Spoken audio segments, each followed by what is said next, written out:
4월 28일 수요일입니다. 오늘 새벽 우리에게 주시는 하나님의 말씀은 사도행전 28장 1절에서부터 10절까지의 말씀입니다. 우리가 구조된 후에 안즉 그 섬은 멜리데라 하더라.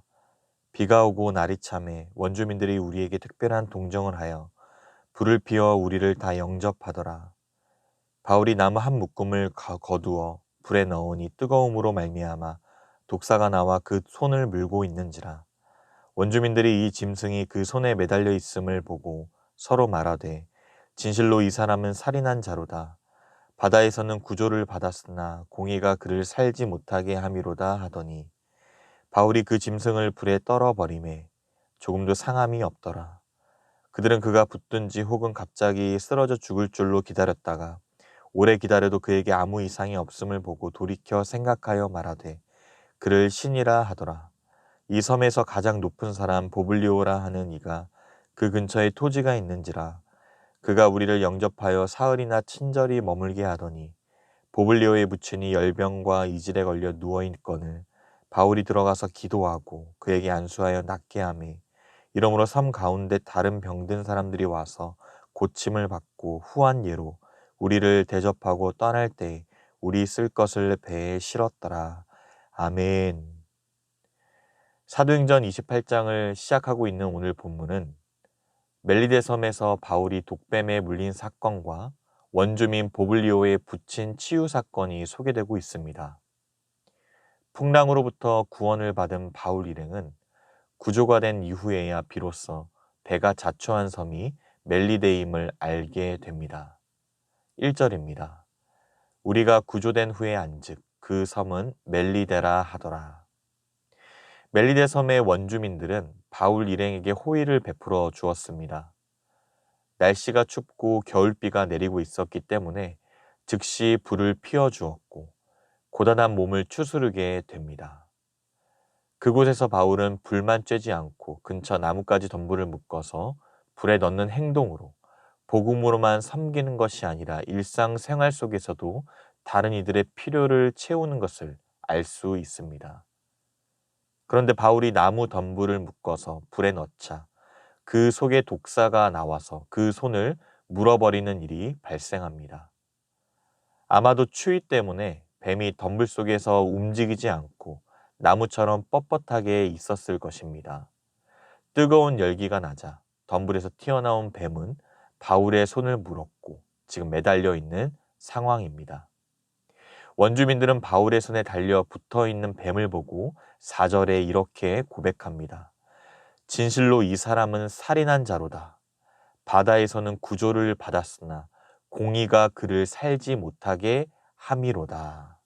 즉 뱀에게 물린 사람을 살인자로 규정하는데 그가 바다로부터 구원을 받았으나 공의로운 복수의 여신이 이를 허용하지 않는다는 식으로 해석하여 판단합니다. 그래서 그들은 바울의 몸이 부어오르거나 갑자기 엎어져 죽을 것을 예견하기에 이르죠. 6절에 그들은 그가 붙든지 혹은 갑자기 쓰러져 죽을 줄로 기다렸습니다. 그런데 오래 기다려도 바울에게 아무 이상이 없자 원주민들은 바울을 신으로 여기고야 말았습니다. 만일 바울이 여기서 쓰러져 죽었다면 그가 로마에 도착하는 것도 가이사 앞에 서리라는 말씀 역시 성취될 수가 없습니다. 하나님께서는 뱀으로부터 독의 해를 당하지 않게 하심으로 바다에서 구원받은 그가 결코 죄수가 아님을 모든 사람 앞에서 또 한 번 증명하십니다. 바울은 아무 일도 없었던 것처럼 태연하게 행동하죠. 바울에게는 조금도 상함이 없습니다. 원주민들이 오랫동안 기다리며 바울의 몸이 부어오르거나 쓰러져 죽기를 예상했지만 아무리 기다려도 치명적인 증상이 나타나지 않자 그에 대한 생각이 바뀌어 바울을 신이라 불렀던 것입니다. 원주민들의 이러한 생각은 그들이 가진 토속적인 신앙에 근거한 잘못된 생각이었죠. 이는 바울이 루스드라에 있을 때 나면서부터 못 걷던 일을 말 한마디로 걷게 하자 그곳 사람들이 신이 사람의 형상을 입어 이 땅에 왔다고 오해한 것과 유사했습니다. 이러한 오해에도 불구하고 분명한 것은 하나님의 놀라운 역사가 일어났다는 점입니다. 결국 바울에 대한 원주민들의 인식 변화는 바울 일행에게도 유리하게 작용하고 있습니다.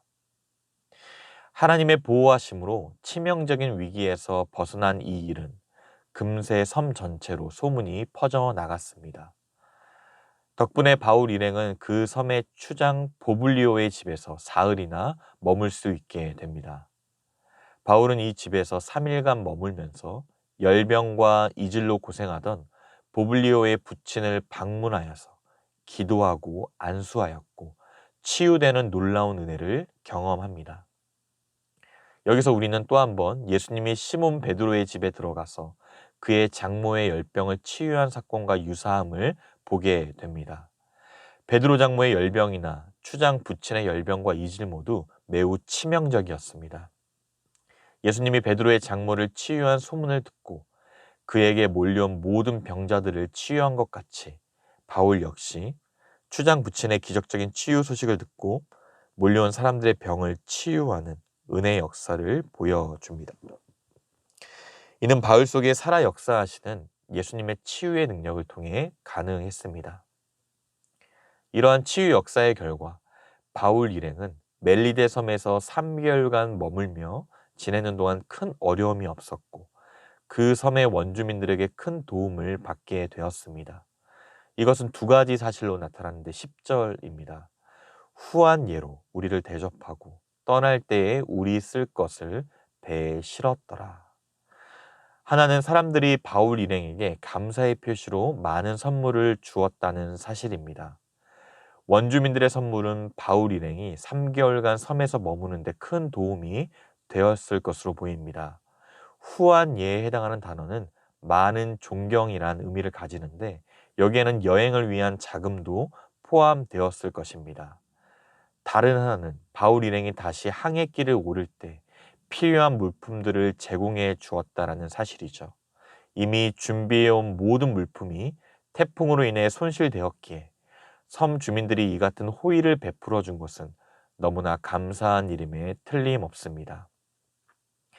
우리는 여기서 성도들이 복음으로 말미암아 살리라는 예수님의 말씀을 깊이 경험하게 됩니다. 모든 만물을 다스리고 운행하시는 하나님의 섭리이죠. 하나님은 보존을 통해 우리들의 삶을 지키십니다. 보존이란 무엇인가요? 이미 있는 것을 계속해서 붙들어 주는 것입니다. 히브리서 기자는 이렇게 말합니다. 히브리서 1장 3절에 그의 능력의 말씀으로 만물을 붙드시며 라고 말씀합니다. 우리에게 지속되는 당연한 것들은 하나님께서 계속 붙들어 주시기 때문에 가능한 일입니다. 다쳐서 병원에 큰 수술비를 지불하게 되어서 건강과 물질에 큰 손실을 보았습니다. 그때 깨닫습니다. 하나님이 건강과 안전으로 나를 보존하셨다는 사실을. 사업이 잘 되다가도 실패를 경험합니다. 그때 깨닫습니다. 내 능력이 아니라 하나님이 사업을 보존해 주셨다라는 사실을. 새로운 일이나 놀라운 일이 생기지 않을 때 때론 불평하기도 합니다. 원하는 일이 잘 이루어지지 않아서 하나님께서 내 삶에 일하고 계시지 않는 것처럼 의심하고 있다면 하나님의 섭리에는 보존이 있음을 반드시 기억하시길 바랍니다. 내게 있는 모든 보존되는 것이 바로 하나님의 일하심이기 때문이죠. 그것을 인정할 때 새로운 길이 열리게 될 것입니다. 우리 모두가 마지막까지 보존할 것은 바로 생명입니다. 생명이 보존되지 않는 것이 죽음이기 때문이죠. 하나님은 우리에게 먼저 보존을 약속해 주셨습니다. 예수님의 십자가, 생명이 보존되지 않는 경험을 십자가에서 우리 대신 하심으로 우리의 생명은 영원히 보장되었습니다. 그러므로 내 삶에 없어지는 모든 것은 결코 하나님의 저주가 아니라 하나님의 보존하심이 얼마나 위대한 것인지를 깨닫는 과정일 것입니다. 보존하시는 하나님께서 어떠한 실패나 고난에도 불구하고 우리의 삶의 끝까지 함께 하심으로 보존하실 것을 믿으시길 바랍니다. 사랑하는 성도 여러분, 오늘 하나님께서는 배에 탄 모든 일행들이 안전하게 멜리데 섬에 이르게 하셨고 또 원주민들의 마음을 감동시켜서 그들을 통해 환대케 하셨습니다. 유대인들의 살인 음모에서부터 광풍이 부는 바다에서도 군인들의 죄수 살해 시도에서 바울을 구원하셨던 하나님은 또 한 번 독사에 물린 바울을 지켜주십니다. 또한 섬의 가장 높은 보블리오의 부친의 병을 고친 사건을 계기로 그 섬의 다른 병자들도 치유할 수 있게 하셔서 성령의 능력이 바울을 통해 역사함으로 살아계신 주님을 온전히 증거할 수 있게 하셨습니다. 그리고 결국 때가 되면 땅끝까지 이르러 내 증인이 되리라 하시고 로마도 보아야 하리라고 약속하신 대로 바울을 로마에 이르게 할 것입니다. 비록 미결소의 신분에 불과했지만 바울은 로마 군인들의 호의를 받고 로마로 향합니다. 배 안에서 형제들과 함께하며 곳곳에서 교제를 나누었습니다. 성령의 놀라운 권능으로 베풀고 환대를 받습니다. 하나님의 위로하심과 하나님께서 친히 이루어 가시는 역사로 말미암아 새 힘을 얻게 되었습니다. 배 안에서 바울은 죄수가 아니었고 실질적인 선장이요, 지도자요, 목회자였습니다. 하나님은 바울을 통해 로마에서 펼쳐 보일 거칠 것 없는 복음의 확장을 여전히 오늘도 경험케 하십니다. 바울의 능력으로 주님만을 의지할 수 있기를 바랍니다. 그 부활의 능력으로 바울과 함께 하셨던 그 부활의 주님의 능력을 의지하시길 바랍니다. 생명을 살려내는 역사에 우리 모두 쓰임받는 인생이 되기를 원합니다. 모든 상황 가운데 끝까지 보호하시고 신실하게 이끄시는 하나님의 은혜가 우리 모든 성도님들의 삶에 충만할 수 있기를, 오늘도 그 은혜로 살아갈 수 있기를 주님의 이름으로 축복합니다. 기도하겠습니다. 하나님 아버지, 크신 은혜와 사랑을 감사드립니다. 오늘 바울이 독뱀에 물렸지만 조금도 상함이 없었던 일과 원주민 치유 사건을 통해 많은 이들에게 생명의 주인 되신 하나님을 증거하고 있음을 보게 됩니다. 하나님의 보존하심으로 우리 모두에게 영원한 생명이 보장되어 있사오니 부활의 능력으로 살아계신 주님만을 온전히 증거하는 증인의 삶을 살게 하여 주시옵소서.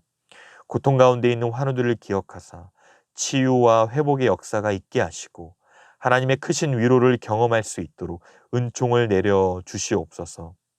그리스도 안에서 누리는 참된 평안과 기쁨이 날마다 넘치게 하여 주시고 모든 상황 가운데 신실하게 붙드시는 주님의 은혜를 경험하게 하여 주시옵소서. 감사드리며 살아계신 예수 그리스도의 이름으로 기도드리옵나이다. 아멘. 개인적으로 기도하실 때 오늘 주신 말씀을 붙들고 기도하시고 주간 기도 제목을 따라 전도와 선교를 위해 기도하겠습니다. 우리 신부산교회가 죽어가는 영혼을 살려내는 교회가 되도록 한 영혼을 품고 기도하며 전도하는 교회가 되게 하옵소서. 파송하고 후원하는 선교사님들과 세계 선교를 위하여 기도하시고 마지막으로 코로나19 신부산교회 공동기도문으로 함께 기도하겠습니다.